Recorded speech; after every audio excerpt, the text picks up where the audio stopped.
The meeting ended. The notes went out. Everyone had the feeling that the decision had been made. Then, the COO got 3 messages. One asked whether the founder's concern meant that the date was still provisional. One asked who could decide what ready meant. And one asked whether the sales team should keep building the campaign or wait. None of those questions looked dramatic, and that is exactly why the pattern stays hidden.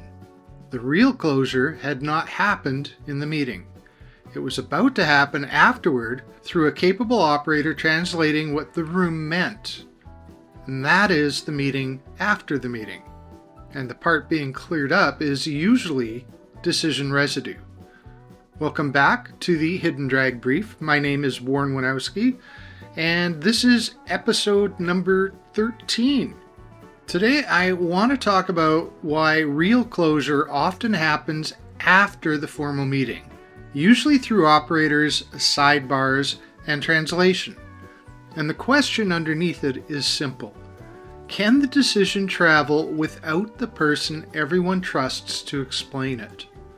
Decision residue is the ambiguity left behind after a meeting that felt settled.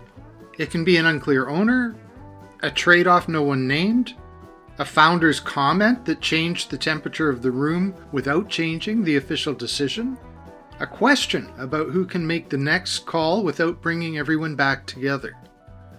The formal meeting can still be productive. The discussion may have been thoughtful. The people in it may all be capable and acting in good faith. But if people leave with different answers to those practical questions, the system is not yet able to act as if the decision is closed. Let's make it concrete. Imagine a leadership team discussing a launch date for a new customer offer. The product lead wants to launch in September. Sales wants another month to prepare the field. Finance is worried about the margin on the first version. And the founder says, I don't want us rushing something that will create support problems. The meeting ends with a general sense that the September date is still the plan. People nod. Someone says they'll capture the notes. But 2 hours later, the COO gets 3 separate messages. One asks whether the founder's concern means that the date is really provisional. One asks who can decide what ready means. And one asks whether the sales team should stop building the September campaign until finance is signed off. The COO may be able to help. They know the context. They have heard the founder make similar judgments before. They can probably tell each person what the room seemed to mean. That help is useful. It may be exactly what is needed in the moment. But here's the distinction that matters. Useful translation is not the same thing as a closed decision. Translation is useful. Dependency on translation is drag. If the next step depends on one person interpreting what leadership meant, the organization is not acting on a shared decision. It is acting on a capable person's reconstruction of one. And that is a fragile arrangement, even when the operator gets the interpretation correct. The first cost is obvious. Time. There is the follow-up meeting, the extra messages, the informal check-ins, and the waiting while people find the right person to ask. The second cost is less obvious. The organization starts learning where clarity really lives. Not in the decision itself, not in a record people can point to.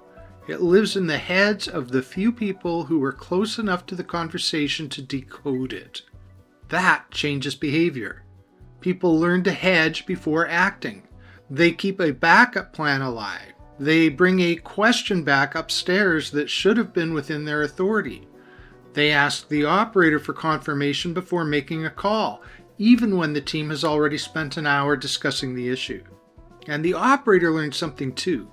They learn that their private cleanup is the thing that keeps the priority moving. That can look like strong leadership, and sometimes it is strong leadership. A good operator notices the gaps early, gets the right people together, and prevents the work from drifting. The problem begins when the system treats that rescue as the normal closure mechanism.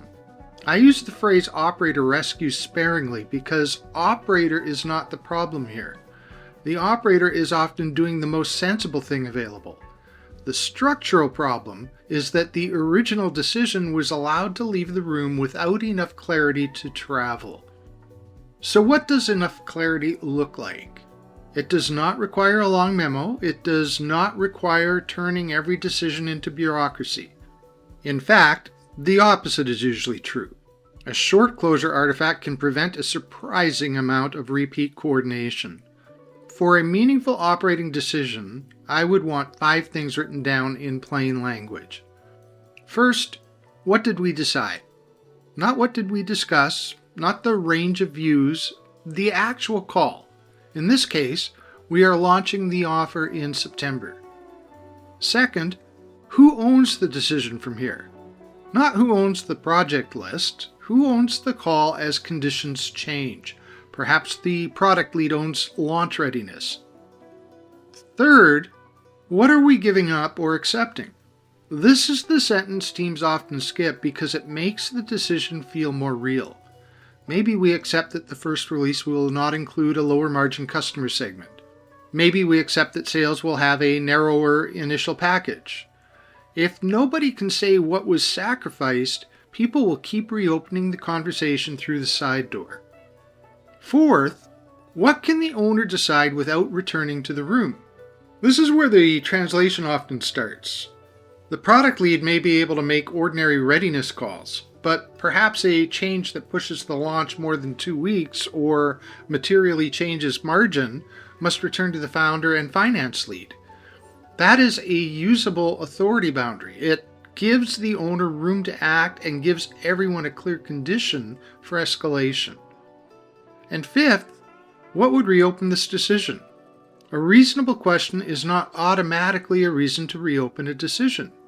New evidence might be, a material customer commitment might be, a change in cost or risk might be. Name the threshold, and the team does not have to guess whether every concern means the original call has disappeared. Notice what these 5 sentences do. They don't try to preserve every detail of the meeting. They preserve the parts that allow work to continue without a translator. That is why a closure artifact is not a longer recap. A recap tells people what was said. A closure artifact tells people what holds. And those are different jobs. Now, there is a practical question here. What do you do when the meeting after the meeting has already happened? Don't scold the people who asked for clarification. Their question may be the most useful signal in the whole process. It is showing you precisely what the decision did not carry on its own. Instead, use the clarification to repair the shared decision. If the COO has to explain that September is still the date, that the product lead owns readiness, and that only a 2-week slip returns to the leadership team, capture that in the shared place where the people doing the work can find it. The goal is not to make the operator repeat the same answer more efficiently. The goal is to make that private answer unnecessary next time. That is a small shift, but it changes the operating pattern. Over time, a team begins to develop closure confidence. People can trust that a decision will hold long enough to act on it. They know who owns the next call. They know what a legitimate reopening condition looks like. They don't need to read body language, guess at founder preference, or wait for an informal translation. That confidence does not mean every decision will be right. It means the organization can move with the decision, learn from the reality, and reopen it for a reason everyone can see. There is also a founder and operator conversation inside of this. Founders often carry context no one else has. A question or concern from the founder can be important. The answer is not to keep that judgment out of the room. The answer is to make its meaning explicit. Is this input the owner should consider? Is it a concern that changes the boundary? Is it a decision that requires approval?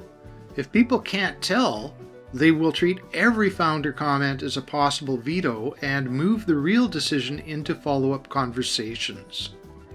Operators can help surface that ambiguity without taking over the decision. A simple question can do it. Before we leave, can we capture what this concern changes, who decides the next call, and what would bring this back? That is not slowing the meeting down. It is preventing 4 smaller meetings from showing up later on calendars and in private messages. If you want a practical check this week, look at the last important decision your team made. Not a strategy offsite question, something that had to turn into work. Then ask 3 questions. Where did the first follow-up clarification happen? Who did people go to for the answer? And was that answer returned to a shared record that the next person could use?